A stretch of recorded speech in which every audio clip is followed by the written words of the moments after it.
अगर तुम एक कार या बाइक की रियर व्यू मिरर को देखो तो देखने में तो ये काफी फ्लैट दिखने वाली है।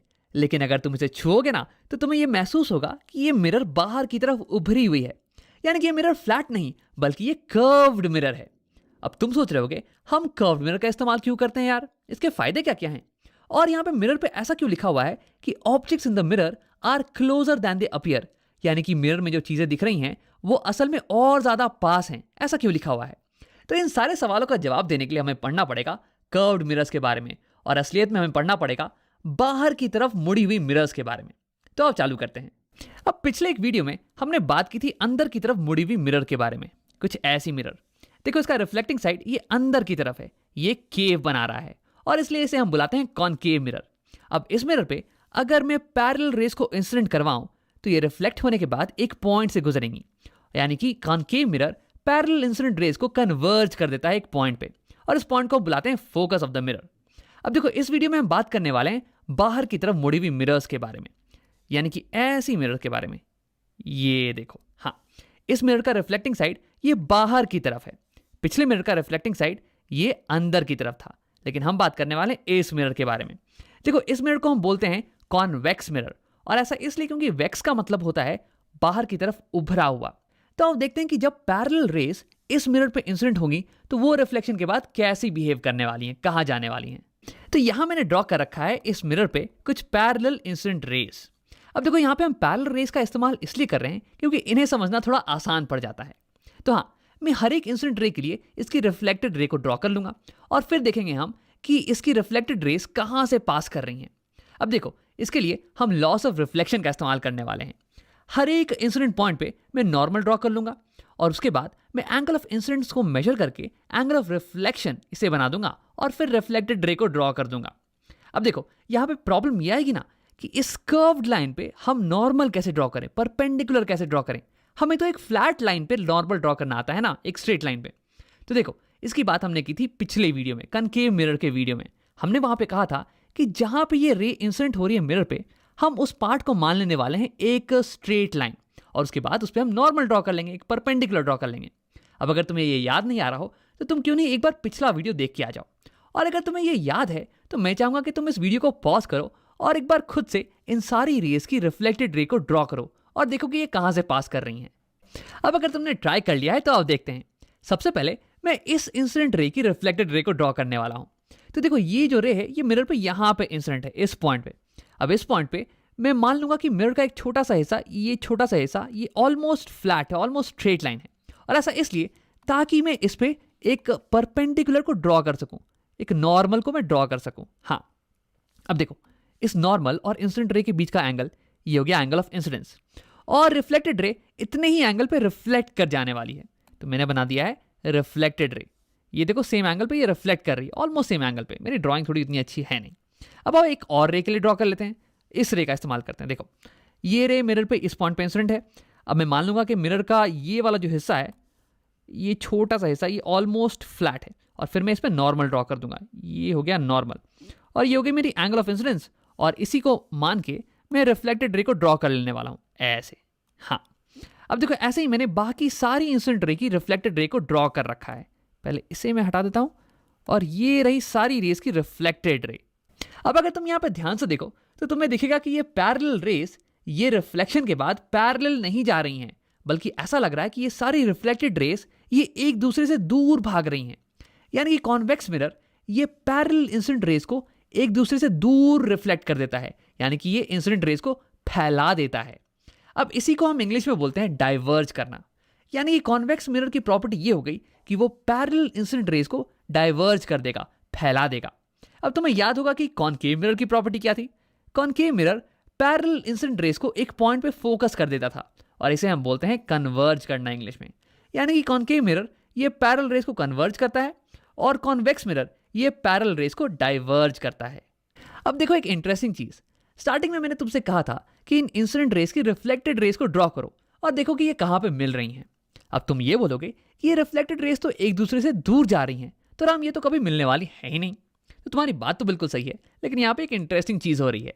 अगर मैं इन रिफ्लेक्टेड रेस को पीछे की तरफ प्रोड्यूस कर दूं, कुछ ऐसे, ये देखो, तो ऐसा लगेगा कि ये रिफ्लेक्टेड रेस ये पीछे इस फोकस पॉइंट से ओरिजिनेट कर रही हैं, यहाँ से ये फैलना चालू कर रही हैं, यहाँ से ये डाइवर्ज कर रही हैं। वैसे असल में तो यहाँ से डाइवर्ज नहीं कर रही हैं, लेकिन हाँ, इन्हें पीछे प्रोड्यूस करने पर लगेगा कि यहीं से स्टार्ट कर रही हैं। तो यानी कि कॉन्वेक्स मिरर के लिए भी एक फोकस डिफाइंड है और ये होता है मिरर के पीछे, और ऐसा लगता है कि रिफ्लेक्टेड रेस ये इस पॉइंट से ही डाइवर्ज कर रही हैं। तो यानी कि कॉन्वेक्स मिरर पे अगर पैरेलल रेस इंसिडेंट करवाओ ना, तो ये इन रेस को डाइवर्ज कर देगा, फैला देगा। और अगर इन रेस को पीछे की तरफ प्रोड्यूस करो तो लगेगा कि ये एक पॉइंट से ही फैलना चालू कर रही हैं, और इसी पॉइंट को हम बोलते हैं कॉन्वेक्स मिरर का फोकस। अब आप कॉन्वेक्स मिरर की कुछ एप्लीकेशन के बारे में बात कर लेते हैं। तो ये मिरर पैरेलल इंसिडेंट रेस को फैला देती है। इसका क्या एप्लीकेशन होने वाला है यार? तो देखो, मान लो कि मैं एक रूम में हूँ और मेरे रूम में एक छोटी सी खिड़की है जिससे कि सनलाइट आ सकती है, और मेरे रूम में कोई ट्यूबलाइट नहीं है। तो यानी कि लाइट का बस यही एक सोर्स है। अब इसके सामने अगर मैं एक कॉन्वेक्स मिरर लगा दूं तो ये पैरेलल सनलाइट को ये फैला देने वाला है और मेरे पूरे रूम में रोशनी हो जाएगी। लेकिन आजकल तो सभी के घर में ट्यूबलाइट वगैरह होता है, तो ये एक बहुत ही कॉमन यूज़ नहीं है। कॉमन यूज़ होता है कॉन्वेक्स मिरर का रियर व्यू मिरर में, किसी भी गाड़ी के रियर व्यू मिरर में। अब इसे समझने के लिए हमें समझना पड़ेगा principle of reversibility of light को।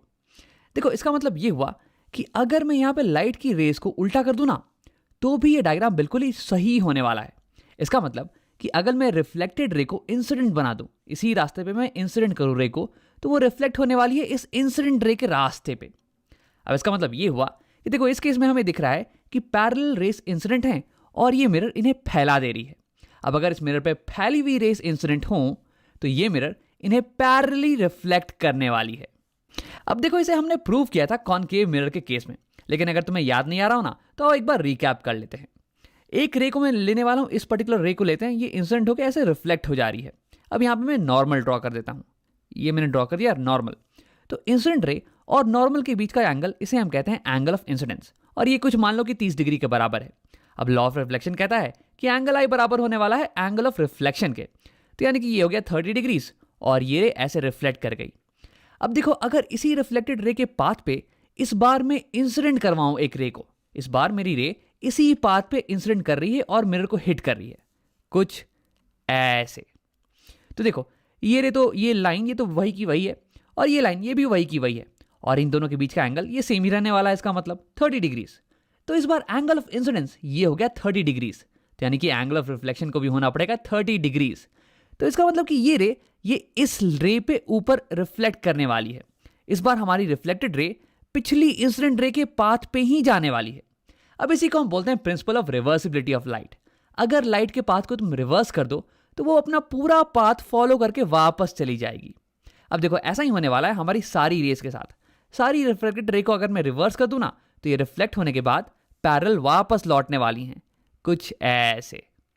अब इसी का इस्तेमाल हम करते हैं रियर व्यू मिरर्स में। अब आओ, इसी को समझने के लिए मैं एक छोटा सा डायग्राम बना लेता हूं। तो इसे हटा लेते हैं। हाँ, ये हो गया मेरा छोटा सा डायग्राम।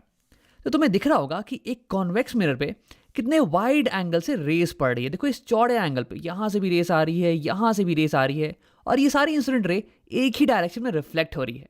अब अगर मैं यहां पे खड़ा हूं, यहां पे, और इस चौड़े एंगल पे एक पेड़ है और ये एक बाइक रखी हुई है, ठीक है, तो इनसे रेस आएंगी, मिरर पे पड़ेंगी, और ये रिफ्लेक्ट होने के बाद मेरे तरफ रिफ्लेक्ट हो जाने वाली हैं।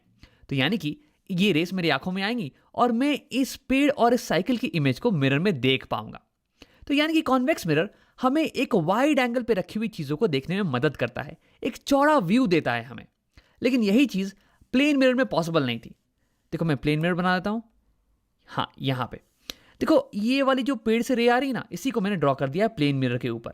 अब ये एक बड़े एंगल ऑफ इंसिडेंस पे आ रही है, तो यानी कि एंगल ऑफ रिफ्लेक्शन ये भी बड़ा होने वाला है, और रिफ्लेक्टेड रे ये कहीं नीचे चली जाएगी, ये मेरी आंखों की तरफ तो नहीं आ रही है। तो यानी कि प्लेन मिरर की मदद से मैं इस पेड़ को नहीं देख पाऊंगा।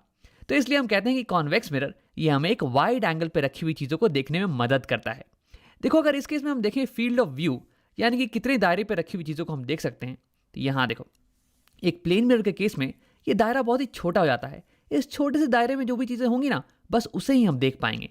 लेकिन कॉन्वेक्स मिरर के केस में देखो, इतने बड़े दायरे में, इतने बड़े फील्ड ऑफ व्यू में जो भी चीजें रखी होंगी वो सब हम देख पाते हैं। अब चलो, मैं तुम्हें एक असली कॉन्वेक्स मिरर का फोटो दिखाता हूं, जिसे देख के तुम्हें ये यकीन हो जाएगा कि कॉन्वेक्स मिरर में हम एक चौड़े एंगल पे रखी हुई चीजों को देख पाते हैं। तो यहां मेरे दोस्त ने मुझे एक पार्किंग मिरर की फोटो भेजी है। देखो ये कॉन्वेक्स मिरर है, तुम्हें दिख रहा होगा कि ये बाहर की तरफ उभरी हुई है। और देखो कि इसमें हम कितने वाइड एंगल पे रखी हुई चीज़ों को देख पा रहे हैं। ये रोड, ये यहाँ के पेड़, और ये रोड और यहाँ के पेड़ भी।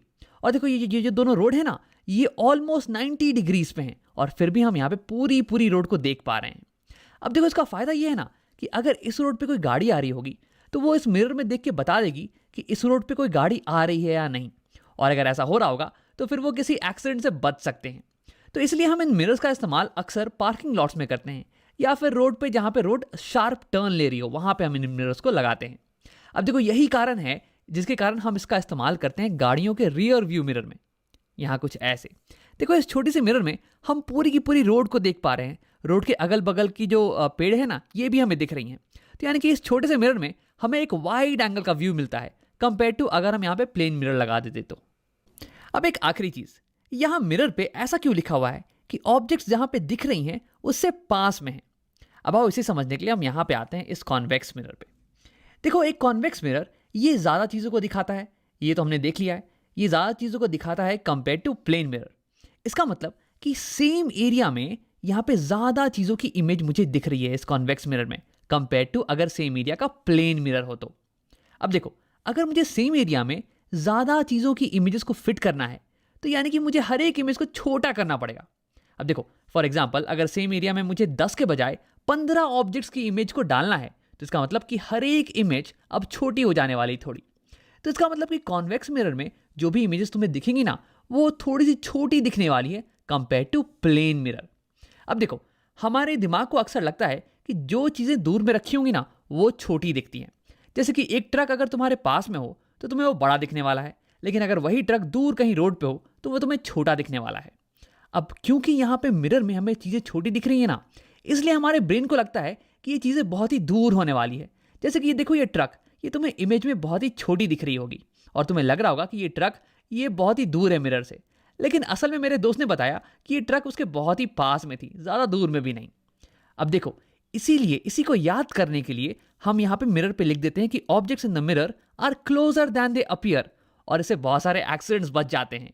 जैसे कि मान लो कि तुमने अपने गाड़ी के रियर व्यू मिरर में देखा कि तुम्हारे पीछे एक बाइक है, लेकिन क्योंकि कॉन्वेक्स मिरर सारी इमेजेस को छोटा बनाती है ना, इसलिए पीछे वाली बाइक की इमेज ये भी थोड़ी छोटी बन रही है, और इसलिए तुम्हारे दिमाग को लग रहा है कि यार ये बाइक तो अभी मुझसे बहुत ही दूर है, मैं अभी आराम से टर्न मार सकता हूँ, और तुमने एक शार्प राइट टर्न ले लिया। तो देखो ये बाइक ये असल में उतनी दूर होगे नहीं, और हो सकता है कि कहीं कुछ एक्सीडेंट हो जाए। अब इसी चीज़ को याद दिलाने के लिए गाड़ियों में लिखा होता है कि objects in the mirror are closer than they appear. जितनी दूर दिख रहे हैं ये असल में उतनी दूर है नहीं, बल्कि उससे पास में है। तो हाँ, अब तो हमने समझ लिया है कि कॉन्वेक्स मिरर कहाँ कहाँ इस्तेमाल होते हैं। आओ अब एक बार रिकैप कर लेते हैं। इस वीडियो में हमने कॉन्वेक्स मिरर के बारे में पढ़ा। ये ऐसी कर्व्ड मिरर होती है ना जो कि बाहर की तरफ मुड़ी हुई हो, जो कि बाहर की तरफ उभरी हुई हो। इनका रिफ्लेक्टिंग सरफेस ये बाहर की तरफ होता है, और इन मिरर्स पे जब पैरेलल रेस पड़ती है ना तो ये रिफ्लेक्ट करने के बाद फैल जाती हैं, डाइवर्ज कर जाती हैं। और इनका एप्लीकेशन हमने देखा पार्किंग मिरर में और रियर व्यू मिरर में। और ऐसा इसलिए क्योंकि इस मिरर की मदद से हम एक बहुत ही वाइड एंगल की चीज़ों को देख सकते हैं आसानी से।